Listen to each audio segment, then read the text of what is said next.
What's up, Nestros? It's the Russian dude. English subtitles are available, you can turn them on down below. For almost 3 years now, a very controversial atmosphere has been shaping the Russian segment of social media, specifically the so-called Z-Telegram. Their evolution is as messy as conflict that feeds them. At first, they all seem to march in unison, praising the war as if it were some grand patriotic crusade. Everyone strongly believed in Putin's narrative of the necessity and the truthfulness of this special military operation. But now, in the year 2025, these same channels are scattered all across the entire ideological spectrum. Some still cling to the same old bloodthirsty rhetoric, calling for nothing less than the complete extermination of all Ukrainians. Others have softened or even flipped sides entirely, demanding accountability for atrocities, shining a harsher light on military abuse, and denouncing the meaningless death toll that grows by the day. And then there are those hovering somewhere in between, unsure which way to spin the story, but desperate to maintain an audience no matter what. This fractured Z-Telegram environment is a mirror of the bigger reality in modern Russia, where illusions collide with everyday terror, and patriotic fantasies often crumble in the face of a war that grows more absurd with each passing month. Even mothers of ultra-dedicated Russian soldiers who praise them for joining the ranks of the military started to realize that signing a military contract equals literally signing your death warrant. And this comes from the parents who talk about their own children. Imagine that. So today, let's talk about these Z-war channels, their evolving narratives, and the ordinary people caught in the middle, especially in places like Bakhmut, or as some Russians are still stubbornly call it, Artyomovsk. After nearly 3 years of intense fighting, the old dream of quick conquest has lost its shine. Telegram was once flooded with channels that bragged about capturing another Ukrainian settlement, ignoring the fact that the place, quite often, no longer existed on any functional level. People who used to cheer for each new liberation now see piles of stones and rubble instead of thriving towns, and the few living souls that remain in these ruins are now anything but grateful. Videos of a soldier walking in the middle of completely destroyed town with not a single person inside, calling this a job well done. Ukrainians are really grateful that we liberated them. Such videos still are unimaginably stupid for me. I don't think I will ever get them. Well, but luckily I don't need to. Settlements in the eastern Ukraine, which consisted of 90% Russian speakers, every sign was in Russian, communication was in Russian, and now these few hundred that remained and thousands that escaped, they do hate the very existence of Russian people. They force themselves to speak Ukrainian and get rid of anything Russian. Yet, some stubborn Z authors refuse to move on.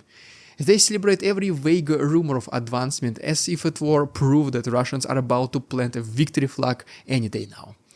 Words like Nazis and Banderovцы are common guests on their posts, as though labeling Ukrainians with every possible slur could distract from the monstrous casualties suffered on both sides. These channels conveniently forget that every new push devours more Russian lives, and that the war has morphed into an endless grinder. There is a grim irony in seeing them rail against the cruelty of their enemy, while openly glorifying total destruction themselves. But they keep going, proudly calling for more bombings, more offensives, more annihilation, and while conveniently calling this a liberation that Ukrainians couldn't wait to get. Some even talk about Ukraine as if it is an actual existential threat to the entire Russian state, choosing to ignore the everyday horror they promote. This complete detachment from reality might make them seem powerful, but in truth, it just proves their desperation to cling to any narrative that justifies another day of chaos. Guys, as you can see, probably some noticed, I have a new haircut, and as promised, I wanted to give a quick shout out to my Patreon members for discussing some ridiculous haircuts we talk about in the most recent ridiculous Russian propaganda episode. If you have been watching my channel for some time, you probably remember this funny segment we used to have. And in reality, I never stopped filming it. It's just that these are additional chapters now, exclusively for Patreon members. That's my way of saying thank you guys so much for your support. Patreon income is what allows me to be more independent from YouTube, so I can focus on producing the types of videos that I want, instead of trying to please and figure out what YouTube censorship will like or not. If you wish to show your support and get additional content, such as these extra ridiculous Russian propaganda chapters in each episode, as well as hundreds of uncensored photos and videos from Ukraine weekly, please take a look at my Patreon page. The link is down below. Thanks so much, guys, and now let's continue. Let's get back to controversial and ever-changing Telegram and Russian media in general. Because next, we have the bloggers who once spoke in that same militaristic pro-war tone, but have now cooled off to a very surprising degree. And it does not only apply to propagandists and bloggers, it is also relevant to regular Russian people, including the parents of Russian soldiers, as you will see later in this chapter. Some of these Z-bloggers, like for example Maxim Kalashnikov, discovered that reporting on missing persons or uncovering inhumane acts within the Russian army can actually bring a burst of credibility and a larger following. He started slowly being very cautious because, after all, he was literally edging dangerously close to the borderline of discrediting the Russian army. And as you guys might know, in Russia that's a criminal offense. But soon he started to feel more confident and began sliding deeper into stories of war crimes, corruption, and plain incompetence among their own. At first, he framed it all as an obstacle to final victory, an embarrassing set of mistakes that could be corrected to pave the way towards success. But gradually, he realized the victory itself was slipping out of reach.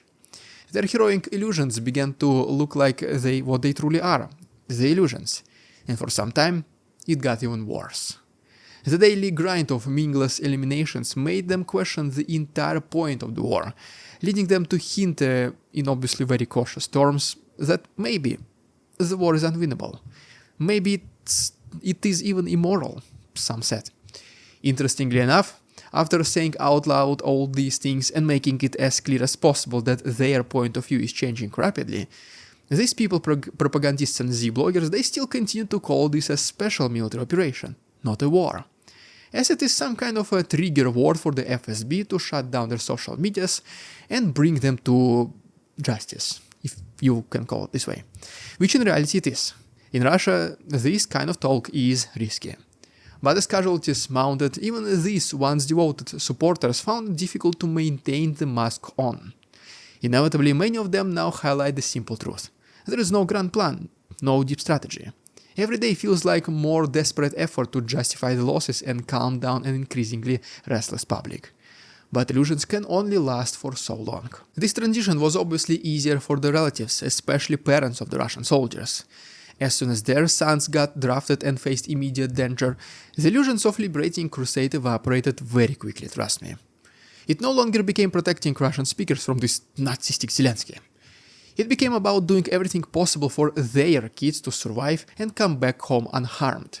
Believe it or not, some parents got so brainwashed that they were willingly sending their children to fight in Ukraine.